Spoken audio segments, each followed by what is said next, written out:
You guys may have noticed that most of our iPad videos are done by Vadim. It's not like I don't like iPads, I just like MacBooks better. But after this new release and the new software updates, I decided to finally give up my new MacBook Air that I've been using for a while and give the new iPad Pro a go. In this video, I'm going to share with you all the real world differences that jumped out at me after being switched over for a bit, some that I was expecting while others I definitely wasn't and there were surprises. And along with that, I'll let you guys know if I'm going to be switching to the iPad Pro for my basic daily uses. Let's start out with something that I've been pleading for in my MacBooks for a while now, and that is Face ID. Now, logging in is pretty quick. You just have to swipe up. Maybe with the new keyboard, they're gonna change that so it's automatic. But where it's super nice to have is being in Safari and using Safari autofill in an apps where it just logs in automatically.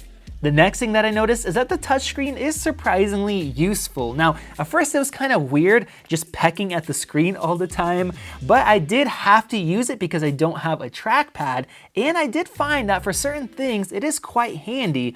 One of those is being able to just move my pointer if I'm writing up a document exactly where I want it pretty much instantly by touching. I also used it for scrolling and for gestures, and I know those of you guys that are using Windows laptops, you guys are used to this, but I'm personally not because MacBooks don't have touchscreens, and it was quite comfortable and handy to do so. I think another part of that was the iPad Pro's 120Hz screen, which makes it just feel so fluid to be able to scroll through pages. Now, the first day, I kept accidentally trying to reach down for the trackpad and move my screen around and get my pointer, but obviously it is not there on this keyboard, but as you guys know, that's gonna be changing really soon. I use the Bridge Pro keyboard, and even though it's the best option available right now, I have to be honest and say that it does not compare to the new Magic keyboard in the MacBook Air. One thing that really bugged me was deleting sentences when I'm writing because it just goes at one constant speed and it is just annoying. And another thing is trying to select portions of text by touching and then hitting the select. It's just much quicker having a trackpad for that. Even though the keys feel decent, they're just a bit too small, and for long typing sessions, my fingers feel too cramped and get tired. The display also felt a bit cramped. Now, I have the 11-inch version, but if you're trying to replace a MacBook, I would suggest a 12.9-inch version. Thankfully, the iPad displays use a more squared aspect ratio, and just like the keyboard for most tasks, I got used to it. Now, even though the display is smaller, that doesn't mean that the display is worse. In fact, for many things, the display is much better. The iPad screen can display more colors, which is better if you want to edit images or video, but that didn't matter to me. What did matter was the display brightness. The MacBook Air only reaches 350 nits, so that means if you're in a bright room or you're outdoors, that could be limiting. The iPad, on the other hand, reaches 600 nits. That's almost twice as bright, and it's definitely handy at times. Heck, even the best MacBook Pros only reach 500 nits. The other thing that I noticed the difference in was playing back video. I noticed that the quad speakers sound more immersive when watching movies, but they are quieter, so that was a downside, especially if my kids are running around. Another difference is that even though the display has almost twice as much pixels as the 1080p screen, you can't select 4K in YouTube, which I do all the time on the MacBook Air for better quality. Now, 1080p looks fine on an 11-inch screen and it also saves battery, but that would be an even bigger bummer if you bought the 12.9-inch iPad. Now, talking about battery life, I did notice some differences. I would say probably roughly 1 to maybe 2 hours less real-world uses for mixed productivity tasks compared to the MacBook Air. But along with that, I was pushing the display, with higher brightness levels, so that does have something to do with it. Now, if you're somebody that does a lot of web conferencing or FaceTiming, the 7-megapixel camera on the iPad Pro absolutely destroys the 720p webcam on the MacBook Air, which equates to roughly 1.2 megapixels. One issue did come up though. If you're using the iPad as a laptop with the keyboard attached, the front-facing camera not only is on the left-hand side, but it's also lower down. So when you're talking to somebody, if you're looking at the screen and looking at the person, it looks like you're looking off to the side and kind of ignoring them, which is much less of an issue on the MacBook Air. Now, of course, with the iPad, you can always take it out of the case or your keyboard and flip it up and hold it in your hand. But if you need to be able to do some researching, some typing at the same time, obviously most of the keyboard cases, they do not offer that orientation. I also want to mention the rear cameras. Obviously, MacBooks don't have those. And even though I'm not somebody who's going to take photos and videos with these, and they actually turn out quite good as far as quality, I did use it to scan a document, and that is very convenient being able to do that.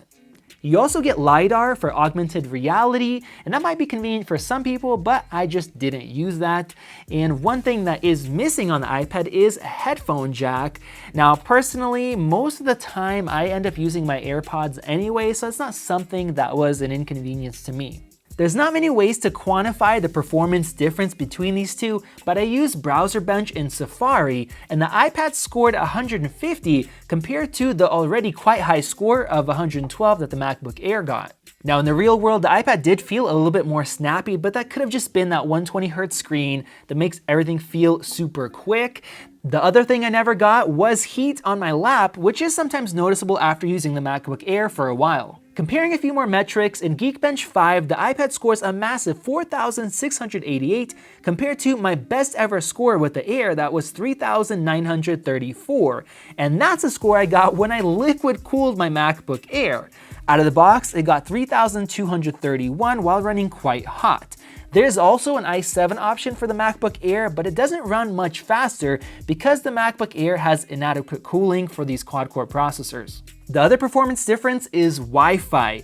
The new iPad Pro supports Wi-Fi 6, and in the toughest section of my house, it still managed 192 megabit per second out of my maximum 250, whereas the MacBook Air only got 96 because it only supports Wi-Fi 5. On the graphics side, the story is similar. My Air's new G7 graphics scored high, but the iPad is even better at almost 10,000 Metascore. Now, most people who buy a MacBook Air aren't needing the greatest graphics, but just so you know, more and more regular normal apps are using graphics acceleration now, for example, photo editing. I did some photo editing using Lightroom, and while the Air does a decent job, the iPad is actually smoother. In general, many tasks feel faster on the iPad, which is likely due to apps being more optimized because they are built from the ground up to support Metal and the processors in these iPads. That is something that I have to touch on, the apps. Applications were the thing that was tying me most to macOS and MacBooks, but in the last year, Apple finally gave us a usable file system with external drive support, and many companies have really stepped it up with powerful apps like Photoshop, LumaFusion, and Affinity's apps. In fact, it seems like more companies now are putting their main focus on iPad apps and mobile apps. Not only do we have lots of productivity app options, but they are often less expensive while being really good. For example, Pixelmator Photo, which could be bought for just $5. In some cases, they actually offer a better experience than on macOS. For example, using Google Drive is so much quicker and snappier as an app on the iPad, and along with other apps that they offer. And on top of that, if you're somebody that wants to play games, you are much better off with an iPad Pro compared to a MacBook Air. Of course, the MacBook Air does have exclusive apps such as Final Cut, which is not available for the iPad Pro, at least just yet. But I think overall, if we look at applications and prices, the iPad definitely has the leg up. And with that, we haven't even touched on pen support. Now, I'm not somebody that uses the Apple Pencil very often. I don't draw, I don't do things like that. But if you're somebody that likes to design, you like to draw, sketch, write, obviously that is something you can do with the iPad Pro and you cannot do with the MacBook Air. Overall, I was very impressed with how well the iPad Pro does when being used as a MacBook Air replacement. No, it is not perfect, but in most use cases that you would use the iPad Air for, this does it close to as well, and in some cases even better. And along with that, it has much more capabilities for other use cases, the cameras, the screen, drawing, gaming, all of that stuff that you simply can't do on the MacBook Air. After using it as a Mac replacement, I have even less doubt that if you're only going to buy one device, you should absolutely get the iPad Pro. Now, obviously, I am not in that camp. I have a ton of different tech devices, so will I be switching from my MacBook to an iPad? No, at least not yet.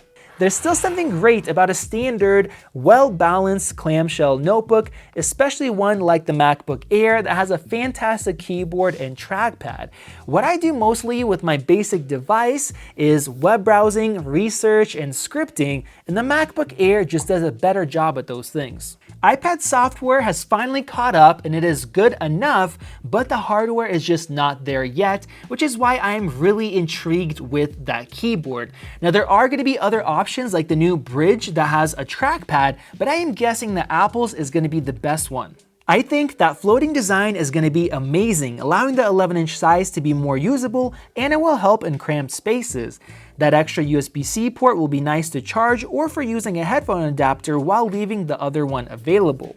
The biggest thing for me is the keyboard, and if it actually is the same keyboard that is in the new MacBook Air, that will solve the keyboard issue and it will finally make the iPad Pro be a MacBook Air killer, but for now, I'm sticking to my Mac. If you've switched, let me know your experience down in the comments section below, and if you guys want to get the best deal on a new MacBook Air or maybe an iPad, check out the links in the video description. If you guys want to see more videos, click that circle above, or if you want to see a couple great videos, we have some right over there. This has been Max, and I will see you in the next video.